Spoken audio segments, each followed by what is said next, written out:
All right, so we're back and ready to dive deep today. We're tackling some really fascinating stuff, the philosophy of reality. I'm excited to see where this takes us, especially with these excerpts you've shared, this Chasing the Feeling Philosophy of Reality document. Yeah, this one's a wild ride for sure. We're about to explore some pretty huge concepts: existence, meaning, fulfillment, hmm even what's real or not. Okay, I'm intrigued already. So the author starts off strong, jumping right into simulated reality. Always gets my head Oh, spinning. yeah. It's a total mind bender. The document dives into these two thought experiments. You've got the simulation hypothesis and Nozick's experience machine. Really forces you to think about where fulfillment comes from and if it even matters if it's real or not. Okay, so the simulation hypothesis, for those of us who haven't quite gone down that rabbit hole, can we break that down a bit? Sure thing. It basically suggests that the reality we're living in could actually be, well, a super advanced computer simulation Yeah. created by something or someone way more advanced than us. Mm. Kind of like living in a really, really good video game. Okay, whoa. So let's say, just for fun, that's true. What does that even mean for us? Like, do our experiences become less meaningful? Do our feelings, our relationships, do they become less real because of that? That's exactly the kind of question the author grapples with. It gets even more complex when you bring in Nozick's experience machine, too. Right, that one always throws me for a loop. Can you remind me how that thought experiment goes? So picture this. There's a machine that can give you any experience you could possibly want. It's perfectly simulated, so you can achieve all your dreams, have incredible adventures, anything. The catch is, it's all artificial. Wait, hold on. You're telling me I could finally climb Mount Everest and then eat all the pizza I want and there'd be no consequences? Sign me up. Haha, not so fast. That's the dilemma, right? Would you choose that life of perfect, simulated happiness, even though it's not real? The author seems to be suggesting that maybe the source of fulfillment isn't as crucial as we tend to think, especially if you're living ethically and building genuine connections, even within that simulated world. Okay, now that's where it gets really interesting. Because if the source doesn't matter, what does that say about, like, our actions? Could we justify anything, even harmful stuff, as long as it feels good in that simulated reality? That's a great question, and it gets to the core of the ethical stuff the author brings up. They seem to be saying that even in a simulated world, even if none of this is real in the way we think, ethical behavior and real connection still matter if you're trying to find fulfillment. So even if our whole world is like a giant video game, Right, we can't just act like those NPCs with no consequences, right? right. We've still got to consider how our actions affect ourselves and the people around us. Exactly. It seems like the author is suggesting our choices and actions still carry weight, regardless of what reality really is. Well, I'm already mind blown, and we're just getting started. So we've questioned whether reality is even real, Bro. but what about our place in it? Well, the author wants us to consider what it means to even exist in the first place. That's where they bring in ontology. Ontology. Sounds intense. Can you give me, like, the simple explanation? Think of it this way. Ontology is basically the study of being. Like, what exists at all? What does it mean for something to exist? And all the different ways we can think about existence itself. Okay, so we've questioned if reality is even real, and now we're going deep on what it means to exist within that reality. What kind of philosophical rabbit holes are we headed down next? Well, the document goes on to explore two main perspectives. We've got existentialism and then phenomenology. Both are pretty complex, but they've got some really interesting implications for this whole chasing the feeling thing. All right, I'm ready for another mind bender. Lay it on me. What's existentialism all about? Imagine you're born as like a totally blank canvas. Existentialists believe we get to paint the picture of our lives. We create meaning through the choices we make.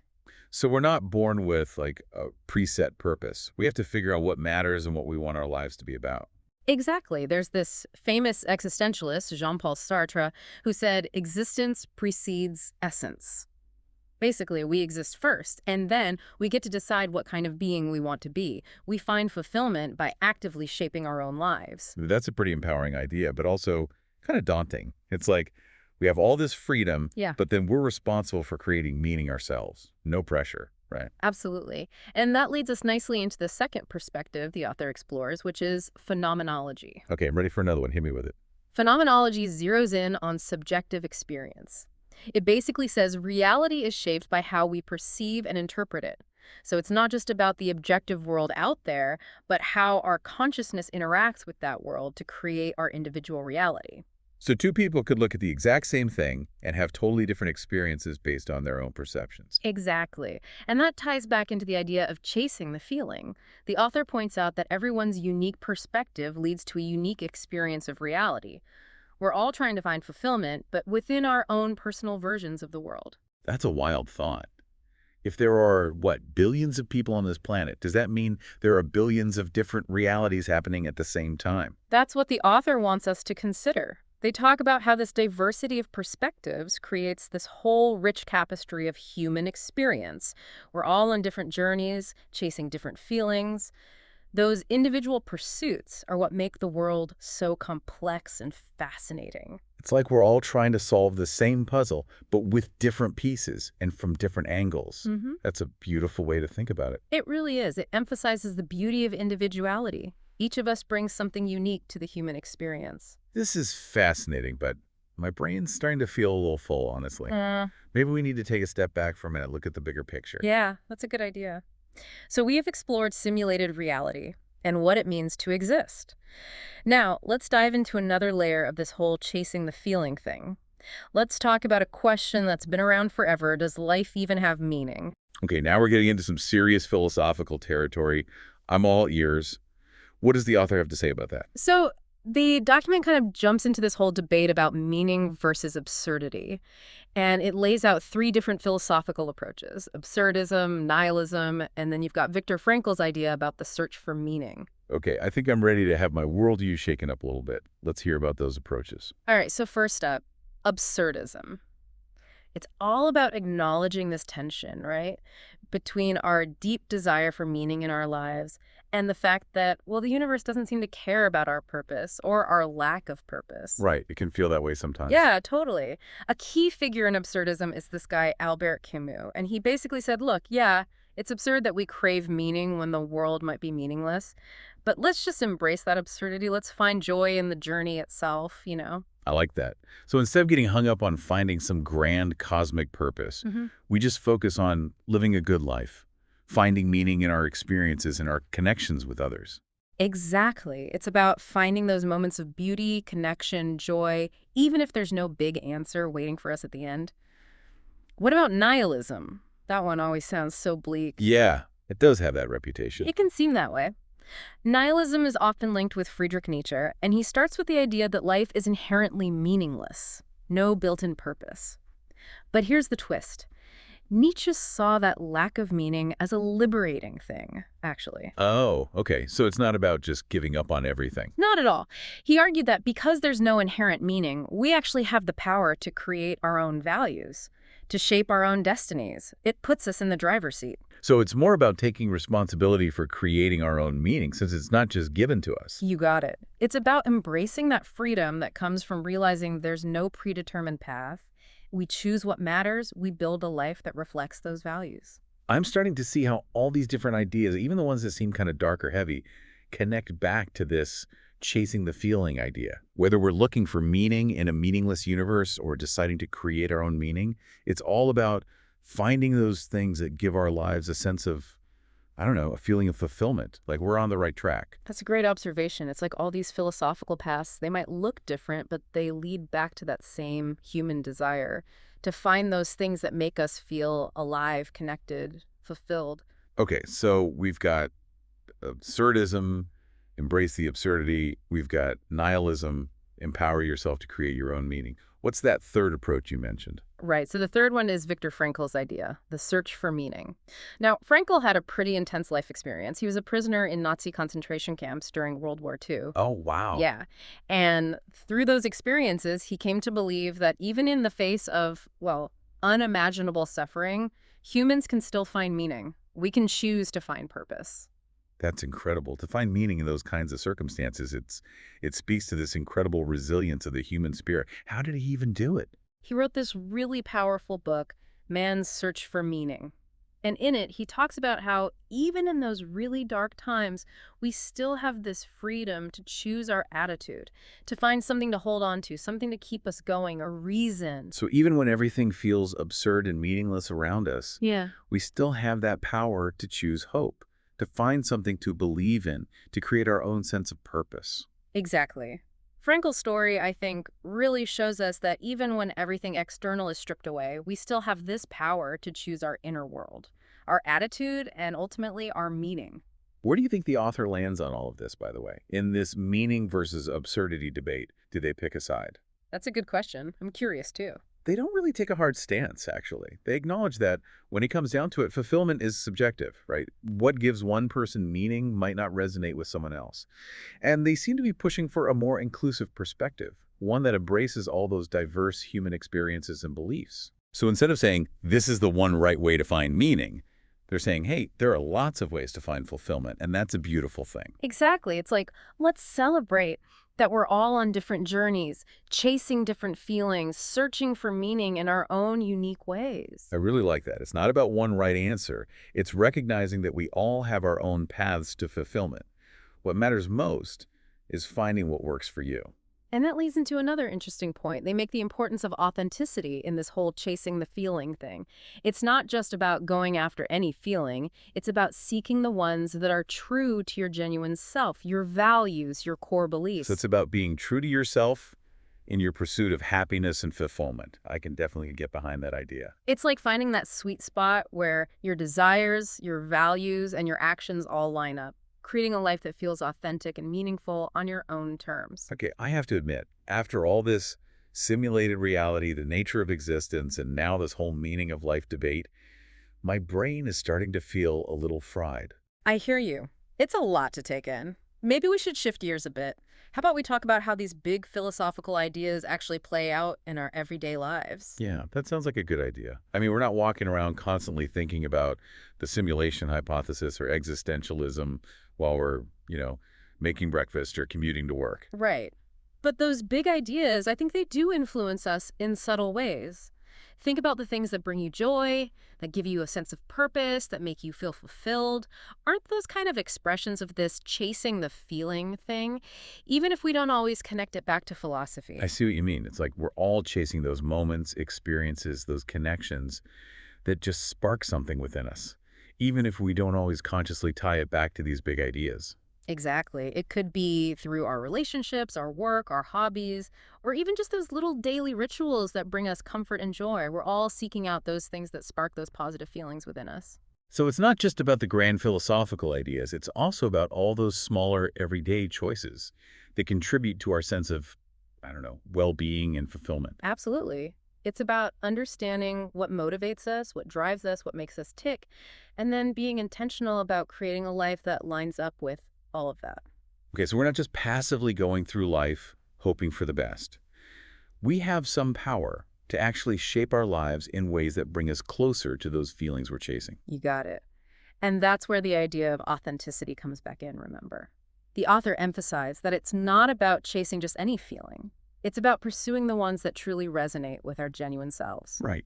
Being true to who you are, even if it means going against the grain, even if it means challenging what people expect of you. Exactly. But how do we even know what our authentic selves want? I mean, it seems like we're constantly told what we should want, what we should be doing, how we should be living. That's a great point, and it can be tough to navigate. That's where self-awareness comes in. Taking the time to reflect. What are my values? What motivates me? What truly brings me joy? Not just what I've been told I should enjoy. So it's about being mindful of our choices and asking ourselves, is this really what I want? Is this aligned with my values, with who I want to be? Exactly. Being intentional about those feelings you're chasing and making sure they're rooted in something that's genuine and meaningful to you. So there's a big difference between chasing fleeting pleasure or external validation and chasing those deeper feelings that come from living a life that's true to yourself. You hit the nail on the head. It's like the difference between chasing a sugar rush and savoring a nourishing meal. One might give you a temporary high, but the other one truly sustains you. It gives you lasting satisfaction. That's a great analogy. And I think it highlights the trap we often fall into, especially in our world today. Everything's so fast-paced, so consumer-driven. We get caught up in chasing quick fixes and instant gratification. And I think we lose sight of those things that really nourish us on a deep level. It's easy to get swept up in that, for sure. But I think if we can be more mindful, more intentional about the feelings we're chasing, we can start to shift away from that. We can move towards something more fulfilling. Okay, so we need to be more mindful, more intentional. But how do we actually do that? Where do we even start? Well, I think it all begins with questioning questioning those messages we're bombarded with, questioning our own beliefs, our own motivations. Most importantly, I think, questioning whether the things we're chasing are truly in line with who we are and what we truly value. It sounds like philosophy can be a really powerful tool in that process, Mm? of questioning and self-discovery. Absolutely. Philosophy gives us these amazing tools. We can examine our beliefs, challenge norms, and make conscious choices about how we want to live. It's about reclaiming our own narratives, defining our own success, our own happiness, our own fulfillment. So it's not just about reading philosophical texts or having these big intellectual debates. It's about living it, about putting those principles into action in our lives. Precisely. Taking those big ideas and grounding them in our everyday experiences, our choices, our relationships. This is really empowering. We have the power to create our own meaning, even if the universe doesn't just hand it to us. Mm. And we have that freedom to chase the feelings that resonate with who we truly are, even if they're different. It's about embracing the messiness, the complexities of it all, recognizing that fulfillment, it comes from within. It comes from living in accordance with our values. It comes from embracing our unique journey, wherever it takes us. This deep dive, it's been a real roller coaster. I feel like we've covered so much ground, but also like we've barely scratched the surface of these big questions. Totally agree. This conversation could go on forever, but I think for now it's probably time to wrap things up. Oh, wait, before we do, I remember you mentioned there was one last thought-provoking thing from the author that you wanted to leave us with. Oh, right. Almost forgot. The author spends a lot of time on the importance of authenticity for achieving fulfillment, but then they leave us with this really interesting question. What does it really mean to live authentically in a world that's constantly pressuring us to conform? Wow, that is a big one. Oh, It feels like we've come full circle back to that tension between what we desire and all those external pressures. exactly. And it's something I think we all deal with on some level. How do we stay true to ourselves while navigating all of it? Societal expectations, social media, that constant influx of information trying to pull us in different directions. It's like we're constantly trying to find that balance between fitting in and standing out, between conforming and expressing our individuality. And finding that balance, it's a process, an ongoing dance between our inner and outer worlds. So it's not about reaching some perfect state of authenticity, but more about continually trying to live in line with our values and beliefs. Beautifully said.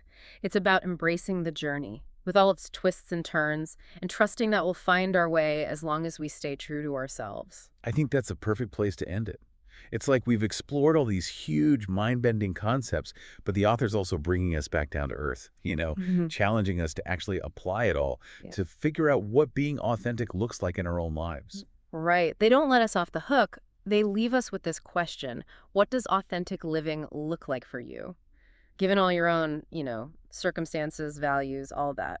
That is a really powerful question. It's like they're saying, okay, we've done all this thinking, now go and do something with it. Exactly. It's not just about philosophy in the abstract. It's about those ideas showing up in our everyday choices, how we relate to people, how we move through the world. Living it out, embodying it. Yes. And that can be so hard, I think, especially in the world as it is now. There are so many expectations, so much pressure to conform, to fit this mold of what we should be. Right, like you were saying earlier, it's easy to get caught up in all that external noise and Yeah. totally lose track of your own, internal compass. Totally. But the author, they're really urging us to resist that pull, embrace what makes us unique. That takes courage, though, right? To go against the grain, to stand out, to maybe challenge what people expect. Oh, absolutely. It can feel risky, stepping outside that comfort zone, being your true self. But the rewards, they're huge. What are those rewards? What happens when we actually start living more authentically? Well, I think we find this inner strength, a resilience. We're more aligned with our values, so there's this sense of peace, of purpose.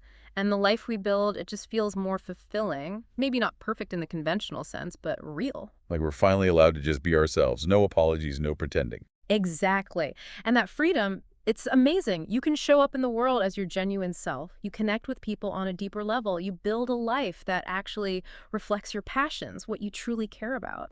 This whole conversation has really changed how I think about chasing the feeling.